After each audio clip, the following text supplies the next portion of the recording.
Good morning, everybody. This is welcome to the Intuit Developer Friday Morning Hangout, August 14th, 2015. David Leary. I'm a developer evangelist for the Intuit Developer platform.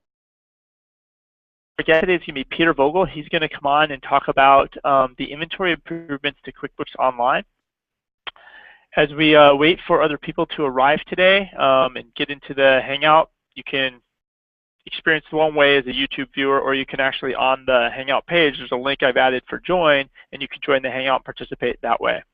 Next week, our guest is going to be about the customer account data improvements. So there's a bank verification improvement, and then some other improvements coming out to that feature. And they're going to talk. Emily and Ben from that team is going to come on and talk about those customer account data improvements. It's also like, if you guys aren't familiar with customer account data, essentially it's the bank feeds that power Mint, TurboTax, and QuickBooks Online. It's bank feed information. With that said, if you have any questions, if you're in the chat itself, I will, or if you're in the Hangout itself, I'm going to, at the end of Peter's little presentation, I'm going to open the floor to questions. You can actually type them in the group chat if you want. You can unmute and ask questions. If you're experiencing this in the YouTube view, you can actually use the Q&A panel and ask your questions there. And I will repeat those for Peter along the way as necessary. So with that said, I'm going to stop sharing my screen here. And Peter, I'm going to hand things off to you. Peter, if you would just give a little background on what your role is with the inventory piece of it, and you can jump into your presentation, and I will go on mute while you do that. Okay. Thanks, David. Hi, folks. I'm Peter Vogel. I'm a Principal Solutions Architect here at Intuit in the Partner Solutions team. I work with a lot of our strategic partners building integrations that work with QuickBooks. And most recently, I've been working a lot with our e-commerce partners, Shopify, BigCommerce, as well as our Rebel point of sale, all of which involve a lot of inventory. So I've been working a lot with the inventory team to understand what's coming in terms of inventory capabilities for Intuit and for QuickBooks. So I thought since some of these changes do impact our developers at least somewhat, it's worth taking a look and seeing what it actually happens. These changes are going to be rolling out over the next couple of months. I have a brief timeline slide in there to give you a sense of what's going to be happening, and then I'll go into the specific changes. This shouldn't take terribly long. I'm sure it will lead to some questions, so hopefully we'll have some time for Q&A at the end. So let me get the focus on the right screen here. So just from a high-level timeline, starting in about September, customers will be able to opt into our enhanced inventory capabilities in QuickBooks. When they do that, it will actually alter the item structure, the hierarchy of items within QuickBooks, and you'll start to notice that. We do expect that ramp up to be fairly slow, so it's really an opt-in feature at that point. Starting in October, possibly November, new customers will start to get the enhanced inventory functionality by default. And then December 31st, sometime near midnight, the intent is to force migrate all customers to that enhanced inventory, and that item structure will be affected then for all customers. So the key changes to be aware of. Categories and items.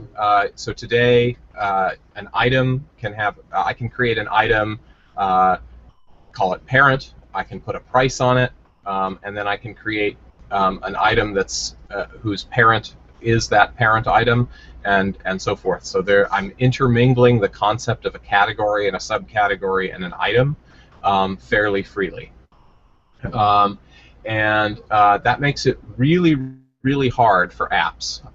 And I've been struggling with this with our partners and so forth, because it's virtually impossible to distinguish between something that you sell and the hierarchy that you define to make it easier to find stuff in your item list.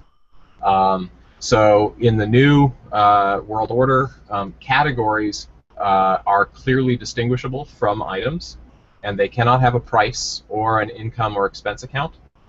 because only actual items that you sell have those attributes. And items, that is things that you sell, can only be at the leaf level of that hierarchy. And obviously transactions can only use items, not categories. And Peter, could you actually kind of describe kind of what a category is a little bit? Is that like a type of item? Like in the inventory, the list, the QuickBooks historically, you had inventory items, service items, non-inventory items. Is that what how does category, like that's kind of a new term that's kind of introduced now. Absolutely. Good question, Dave. So you can think of it, if you think about browsing an e-commerce website, for example. Maybe you'll find a category called shoes, and under that might be a subcategory men's shoes, women's shoes, kids' shoes, and then under that you might have dress shoes, sports shoes, sandals, that sort of thing. Okay, that was in the, so going back to like the desktop days, you would create this parent inventory item that you've never actually used, but you would use that kind of as a folder item for all the other ones. Exactly. Got it. And that exact same folder concept exists in QuickBooks Online as well. So that's what I mean by category, subcategory, etc. Those folders within folders, and then ultimately the things that you sell should be in the innermost folder, that's the structure that we now enforce. It used to be both in QuickBooks Desktop and in QuickBooks Online, where you could have a folder and that folder could have a price on it too. It was just very strange. We now enforce a true hierarchy there. Got it. So that's a huge improvement. It's 20 years, but like, yeah, we finally accidentally sell the category. Makes sense. Gotcha. Thank you very much. Sure. And I'll show an example of this in a moment. So when enhanced inventory gets turned on, or we do forced migration at the end of the year, that item structure will actually be rewritten to conform to those rules. We will, however, being well aware that you as developers probably are storing the IDs of items in your system to reference those items. If that ID was referencing an item that was sold, actually used in a transaction, then that ID is still good, and it's still referring to the actual item that is sold, even though where it appears in the structure may have been changed. And for an item that was used in a transaction that was also the parent of some other item, we'll create a new category above it with the same name to hold it. So the end result of this is the item API is still the item API. It still works exactly the way you're used to. There is a new type of item in there called category that tells you, okay, this is something that's a category or a subcategory and not something that you sell. You still get the full hierarchy of items from that item query, unless you ask, unless you filter it by whether it's a category or not. So just to kind of look at what that restructuring really means, I kind of put together an example, very messy hierarchy of items here. So you've got two parents at the top level, call it shoes and clothing, and then you have a child in there, but that child one actually has a price. I'm used price to represent the fact that I actually used it in a transaction, but it's a parent of two grandchildren that you've also been selling, and that second grandchild in fact has a child item itself, so you have lots of things kind of intermingled there. Then at the child 2 level, things are a little bit cleaner. Child 2's never been sold. And then it has two grandchildren that you sell. And then parent 2, child 3, grandchild 3-1. Nice, neat hierarchy there. So what'll happen after things change? You still have that parent 1 category. Now we create the child one category to hold that child one, and because you actually sold child one, we got to push it a couple levels down the hierarchy. So hold off for a second on thinking about child one, other than the fact that we created a category for it.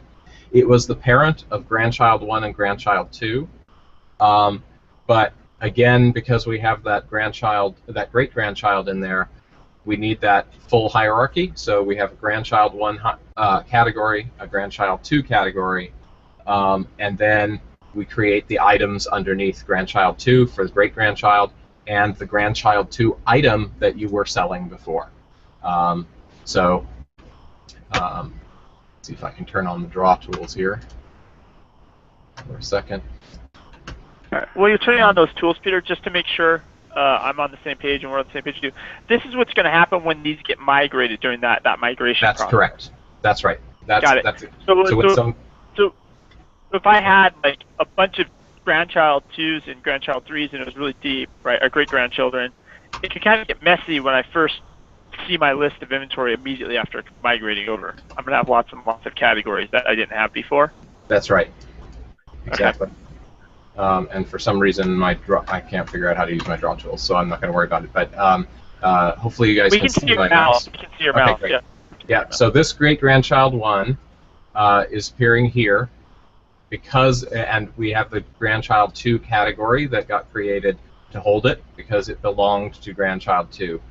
Grandchild 2, since it was also sold as an item, that item got migrated down one level in the hierarchy, and there's a new category named grandchild 2 here to capture that hierarchical structure. Similarly here, that grandchild 1 is being sold. Lost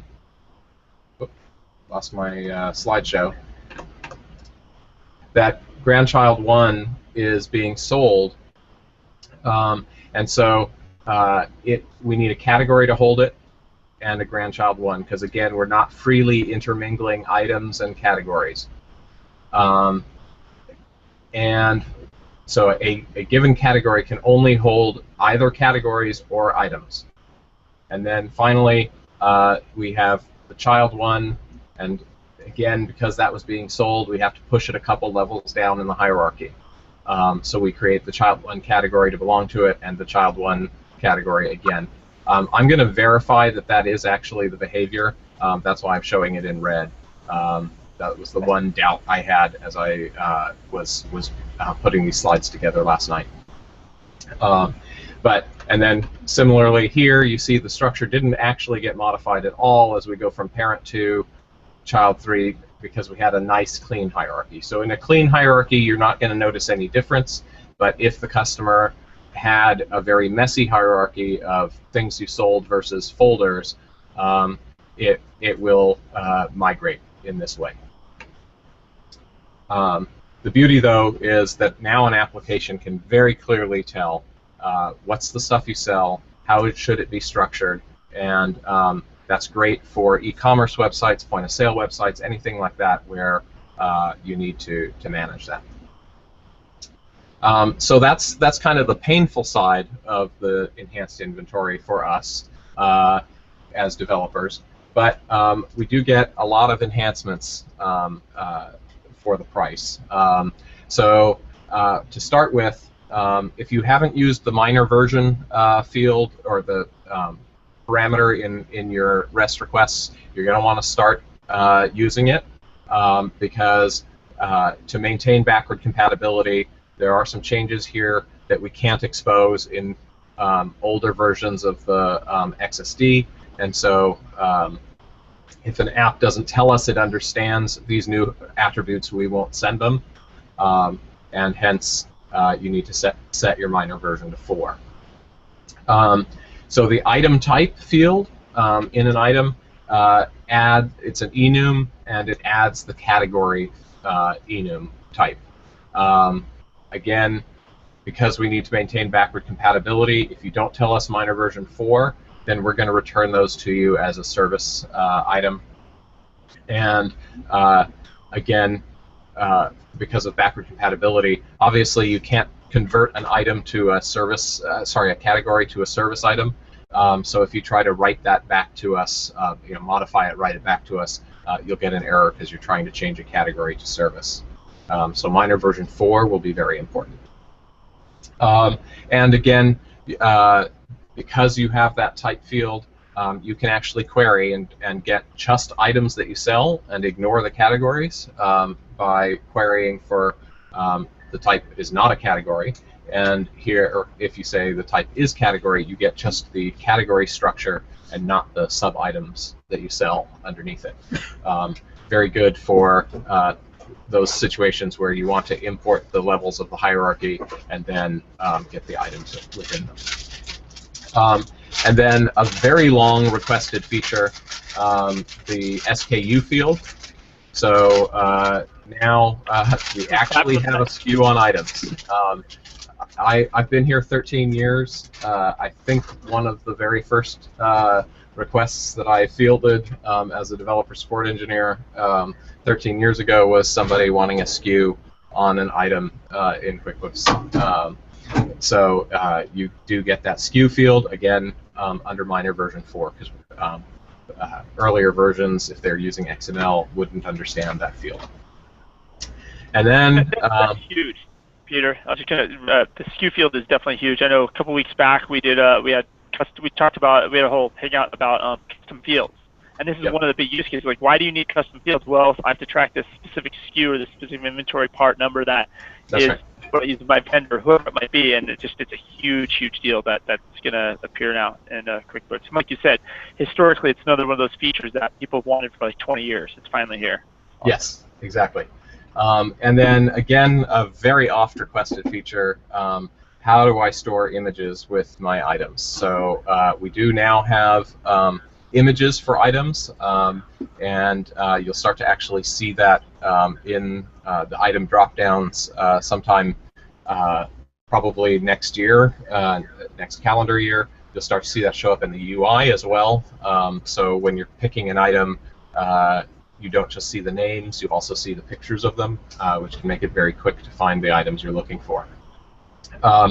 And if you've not used the Attachables API and done attachments, I encourage you to go look at that if you want to work with the images at all. So you will be able to query, get the attachments, and so forth. Again, huge for e-commerce, where people are far more likely to buy an item if they can see a picture of it than if they can't. And so for an e-commerce app to be able to read the item list and import the pictures rather than making you drag and drop pictures in again is a huge benefit. And similarly, if you started with e-commerce and are starting QBO, the opportunity to have those images flow into QuickBooks exists as well. And then obviously I've emphasized minor version. I've probably said minor version 12 times already. You got to use that to indicate that you understand these enhanced REST objects, and the documentation for how to use minor version. If you've never used it before, I've provided a link to it there. So that's kind of the high level of what's coming in inventory over the next couple of months. I'm personally very excited because there's always been this huge impedance mismatch between how we represent items and the hierarchy of items, and how every other application on the planet does it. And so this brings us much more in line with what others are doing, and makes it much easier to ingest an item hierarchy from one system and put it in the other system. For e-commerce, point of sale, really any application, inventory applications like Unleashed and so forth will benefit from this as well. So with that, open to questions.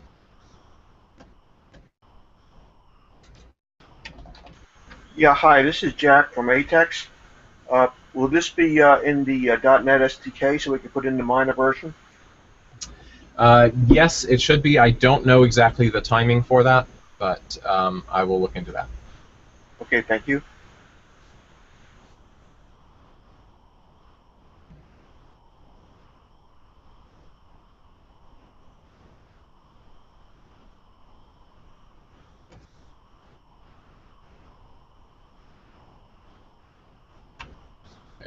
That's all I see in the chat window.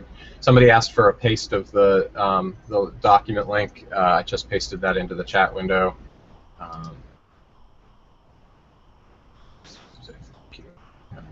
There you go.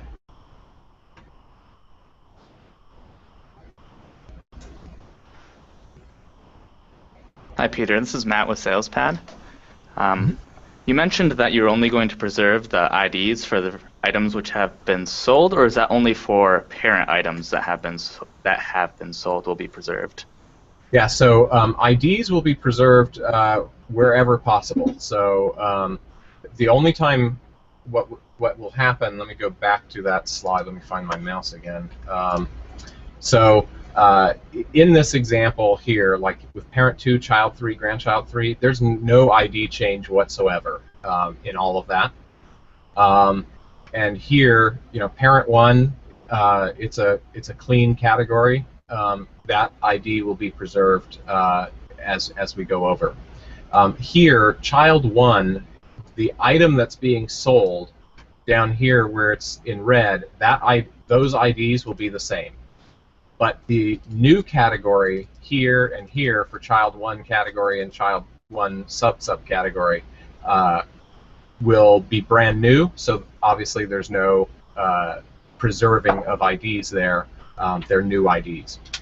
And similarly here with grandchild 1, the new category will have a brand new ID, but the grandchild 1 item that has the price on it will be preserved. So we're only creating new things. All the existing things, their IDs will remain the same. They'll just move around in the hierarchy a little. Sounds good, thanks. Sure.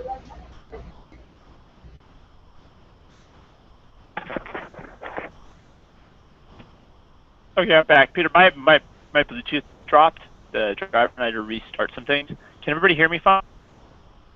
Yep. Okay, great. Sorry about that. I think I could overhear you kind of outside the wall here. You guys jumped into some questions now? Is that where we're at? Okay, got it.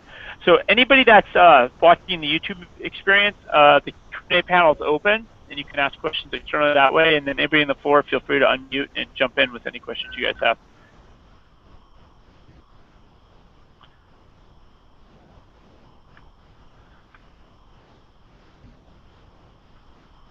No questions, Stephanie? I know you use inventory and your app pretty well. I know, Jack, you do a lot of inventory work. And then Charlie, I know you're heavily with Mysis. You guys are waiting on a lot of inventory features after the latest acquisition. And Dave, obviously, you're in the inventory space too, so I'm sure you guys have some other questions. There's got to be something out there.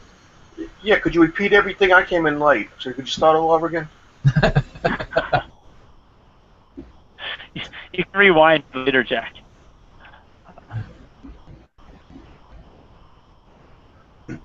This is Dave. I actually came in a little late too, but I do have a question. Why does child 1 need a subcategory and a subcategory in this particular example? Yep. Yeah, so one of the things I mentioned, I'm going to double check on this, but I believe the rule is a given category can only contain either subcategories or items, not both. So you will never find an item at the same level as a subcategory, and that forces the child one path here. Again, I'm going to verify that, but that does appear to be the behavior. Peter, can you show maybe some of this in QBO? And then maybe even show, I know that you probably have access to some of the API calls on this a little bit, and just kind of maybe show, you know, things, the way you've worked with it, just kind of maybe demo that a little bit. Yeah, I don't actually have. Yeah, I don't actually have a QBO that has the new inventory in it right now. I don't have access to that in a convenient place. But if you want to look at the item hierarchy in QBO, I can probably do that. And is this, so I know in QBO the last like 4 months or so, you could go to the QBO Labs tab and turn on some additional inventory features. Is this beyond what those features are? Like this is even another level of inventory features that weren't available at all? Yeah. What has been there up to now has allowed for people to freely turn on and turn off the new features. With this change, you won't be able to go back. So once you opt into the new inventory, you're locked into it, and that's when we start to have the freedom of rearranging the item structure and so forth. So yeah, this does go beyond what people have seen. Goes beyond what we've today. seen so far. Yes. Okay, got it. And Stephanie was actually, or Matt actually kind of asked the same question I may have just asked. Like, is this the same stuff that was in labs? But it sounds like it's deeper than it was before. And then Stephanie was asking about kind of possibly a demo of seeing some of this in action. But you said you don't have a QBO that has this flipped on yet. Right. Yeah, I can't do it just right now, but Okay. we can schedule a follow-up webinar for probably closer to the end of mid-September. End of August, I'm on vacation for my anniversary, so mid-September will work. And maybe I'll try to reschedule because Peter actually bailed us out today. The original PM had a scheduling conflict, so he couldn't come in to talk about the inventory features in QBO. And so I will reschedule him a couple weeks out and then maybe get a demo in at that one. But last night, at the last minute, Peter was like, I could speak to inventory. I know enough what's going on with that. It's like, okay, come on, Peter, and chat about this. So there's definitely maybe some gaps we have, but we will still bring on the PM and have, a redo of inventory mid-September maybe, when it's closer to the launch of this. And then Peter, how far behind are like the API calls with the release? Like if this goes out live to QuickBooks customers in September, are we like waiting 6 more months for the API calls, or is that like maybe the next release iteration after that? Do you know where we're at on the API side? They're already. Okay, got it. Yeah, the API changes that I talked about here, they will go out at the same time. We are trying very, very hard to not have the API lag behind the capabilities of QuickBooks anymore. That's great. Good. Perfect. It's great to know.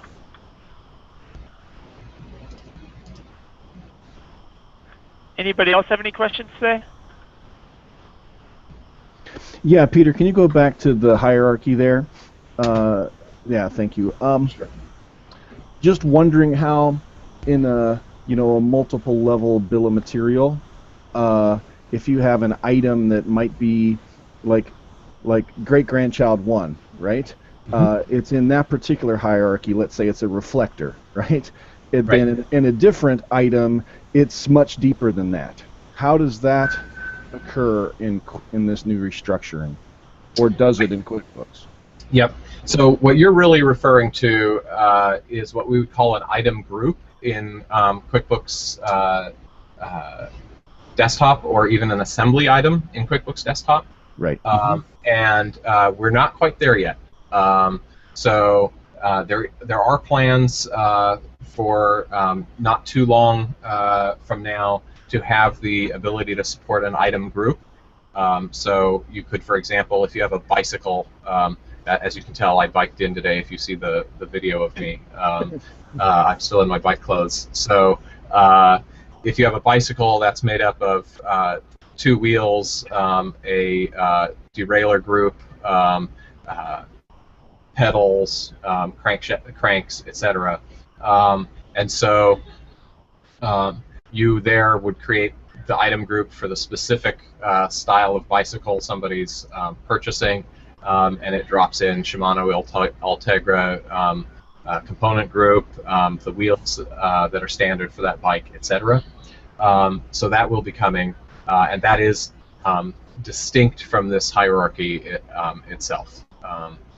So this is purely the hierarchy of how somebody browses to and finds. So you would probably at that point have bikes, road bikes, mountain bikes, hybrid bikes, and then within that, maybe yet another category level of Trek versus Specialized versus Velocity, and then the specific models under each of those, and they are themselves at that point item groups that reference other things from the accessories list for the specific components, and the wheels category has specific wheels, and you're referencing wheels from that list, and so forth in those item groups. That's distinct. And Peter, once this migrates over, if I can resort and adjust my list and categories, that's correct, or I'm not locked in? Absolutely. That's right. You're not locked in at all. You can rearrange things as you see fit, as long as those rules are obeyed. So we won't let you move an item into a category that is containing subcategories, that sort of thing. Makes sense. Got it. Well, and let me just see if any questions came in from the panel outside. Yeah, I still don't have any questions from the panel, so I don't have anything to reflect there. I have a question. Oh yeah, I was just going to say, Stephanie just started to ask a question. Go ahead. Yeah, I'm just wondering, is there a list somewhere of the features, the inventory features that are coming? Like a written list? Yeah. Yes. Beyond some internal wikis, right now I don't think so. We can definitely look into that for you. Okay, great. Thank you. Sure.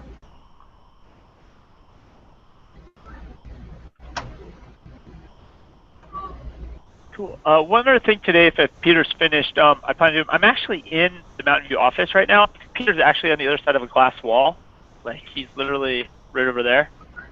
So what I'm going to do is I'm actually going to leave my laptop here, and I'm going to switch to my tablet. If you notice, I'm actually in here twice. I'm going to switch to my tablet, or I was in here twice. Let's get disconnected too. I'll reconnect on my tablet. But I'm going to walk around the building, kind of give a tour of our Mountain View offices. And the whole Intuit Developer team now sits in the same floor of the same building. So I'll kind of walk around. It is a Friday. It's the Bay Area. People tend to work from home. They don't come to the office. So there could be a lot of empty desks. But trust me, yesterday all these desks were filled. Like, there's no more empty desks in this building. Actually, a little huddle room type situation. So I'll walk around and let everybody say hi and talk that way. Yeah, it sounds like nobody else has any really questions on inventory or where with Peter. I will finish that out, and then after that we'll switch back to kind of the open office and stop the broadcast. So I'm going to mute myself on this one and then start up my other one. So yep. You just work with me for a second. It's also very early morning for us Bay Area engineers, so it's even emptier than usual. So.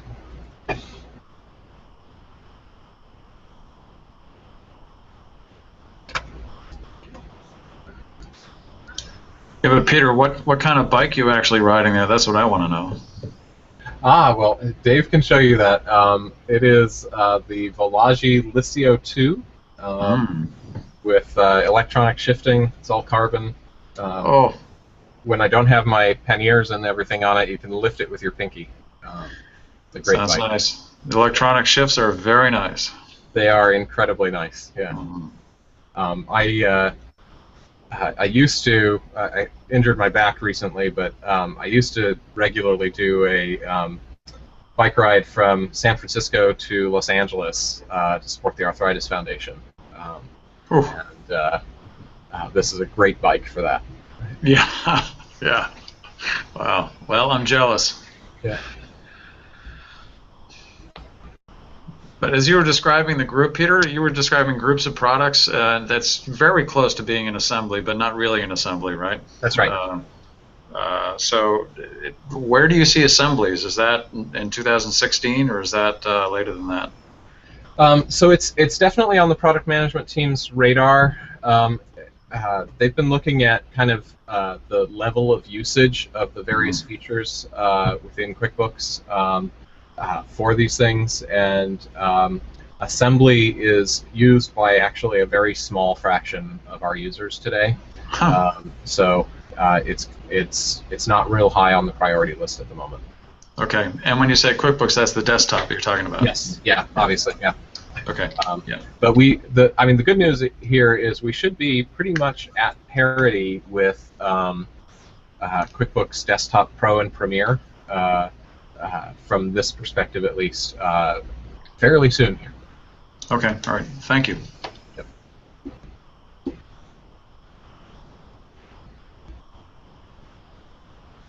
Dave is still playing with his iPad, I think. Hey, Peter, will there be price levels in QBO? That is definitely on the feature list, and definitely higher than assembly items. Okay, but not like December 31st. Yeah, definitely not December 31st. Okay.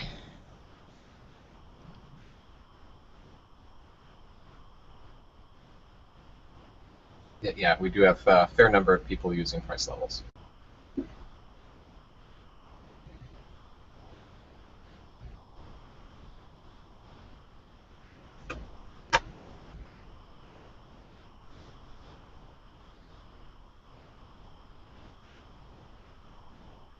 All right, I'm just trying to get this in. It was working before, and now the internet connection dropped for the guest network, so I'm trying to get this device back on the network. So let me try again here. With a little luck. One of our perennial challenges here at Intuit is our wireless networking, particularly if you're on the guest side of it. Yeah, it's. Let me just disable it on my phone and just make sure I'm not, still spotless. Oh my goodness.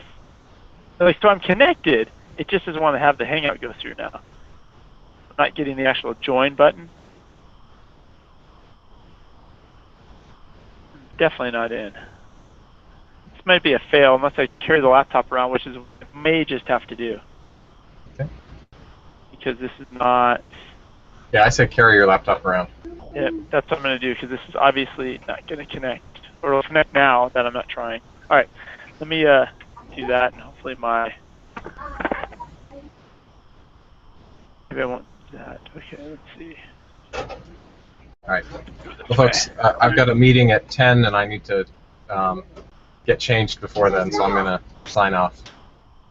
Cool. All right. So I'm going to jump around and Thanks, walk around Peter. the building here. Sure. I don't have a second microphone or second camera on this. There's our leader, Avi, but he's not there now. And I lost. Is my connection going to drop too now? Okay. So this is Avi's office, who's not in just as of yet. I'm going to have to go a lot slower.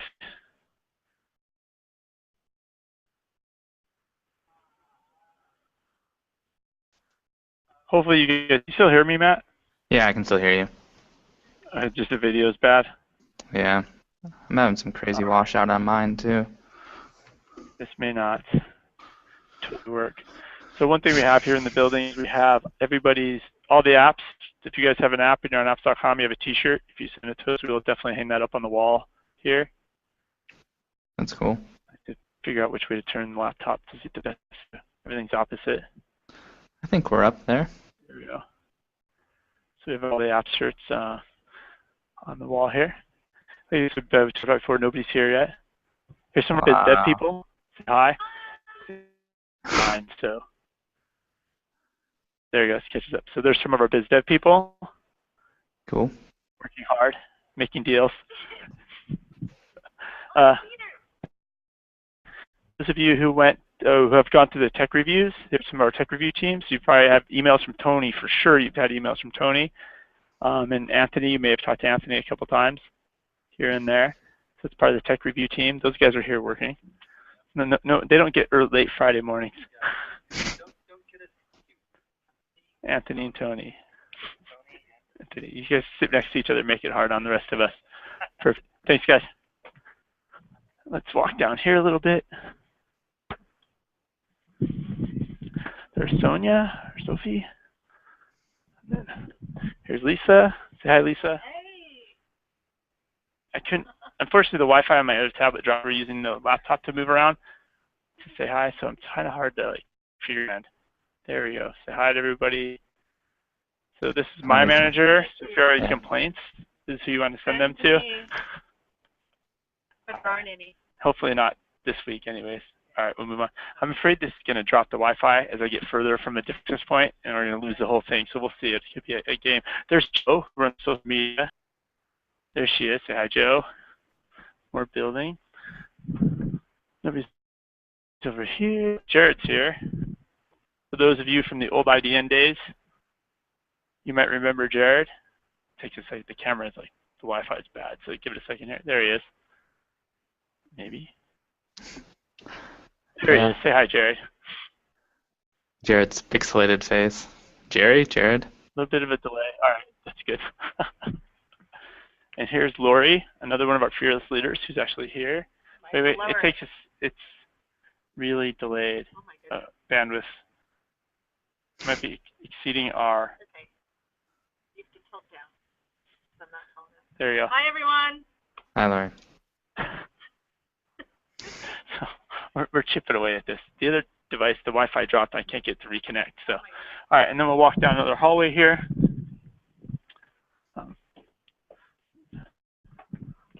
This is going to completely drop. It's close. We almost lost you. Unfortunately, I think the bandwidth's too low, so we're not getting any camera views. So I'm walking through the hallway here. So hide where a lot more engineers are at, maybe. It could be exciting. Oh, some of our apps.com marketing team is over here. If I can walk through.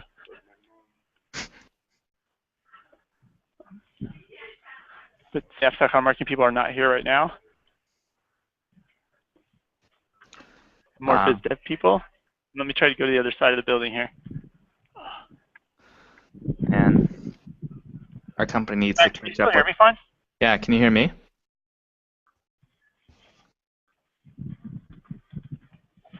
David? We have no idea.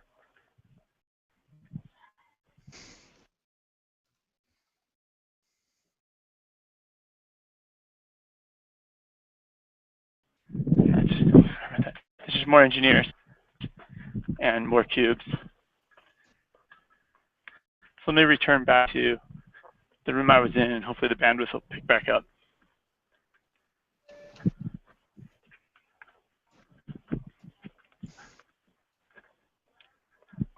We need better Wi-Fi.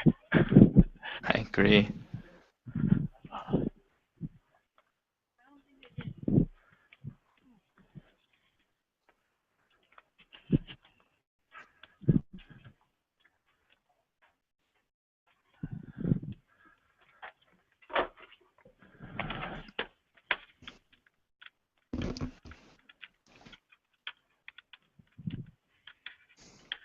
Okay, can you hear me again, Matt? Yeah. Can you guys hear me? Yep. Can you hear me? Anybody hear me? I can hear you, but I'm ignoring you. I don't think you can hear us. Can you hear me, Jack? Yes, I can. Okay, must just be him.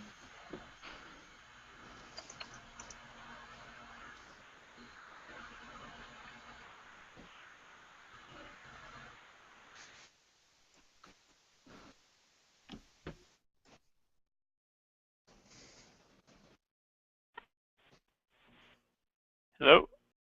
Hi. Oh, now I kept some audio again. Audio. Cool. All right. So I think that's going to do it for this week's Hangout. Let me get things wrapped up here. So obviously, walking around a building with a laptop may not be the best way. I don't think the camera's fast enough to keep up.